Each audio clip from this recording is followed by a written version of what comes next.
टाकलं थोडक्यात. म्हणजे काय बांधाव कुरकोड्या असतातच की इकडं आला तिकडं सरला काय झालं. दोघाच्या भांडणात ते आपलं औदुंबराचं झाड खालनं करवतीनं कापून टाकलं. JCB नव्हं करवतीनं घास घास घास घास घास कापून टाकलं. आणि त्याच्यानंतर 2 महिन्यात पहिला ऍक्सिडेंट झाला त्यांच्या घरातला. आणि हळूहळू हळूहळू असं का नाही 24 जणांची फॅमिली होती ती 9 जणांवर आली. तो घरातला जो करता पुरुष असतोय त्याचं सगळं ऐकायचं असं काय नसतंय, हे काय नसतंयच असलं, हे काय होत नाही काय नाही. आणि ह्या एका वाक्यामुळं का नाही 24 पैकी 9 जण वाचली आत्ता. आणि त्या झाडावर होता ब्रह्मराक्षस. ही ब्रह्मराक्षसाचा थोडक्यात कोप आहे. ब्रह्मराक्षस म्हणजे कोण माहिती आहे का? DYSP असं धरून चाला.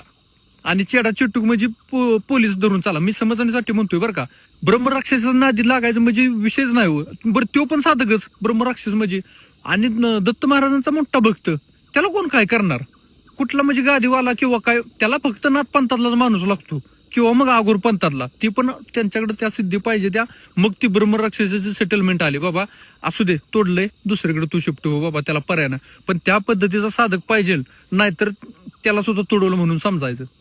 अशा बऱ्याच चित्रविचित्र घटना आहेत त्या घडलेल्या असते. त्या घटना कुठेतरी झालेल्या असत्या म्हणून पिक्चरात येते. पिक्चरात काय सगळं काल्पनिक असातला पण भाग नसतोय, ध्यानात घ्या. कुठेतरी विषय झालेला असतोच ह्यो.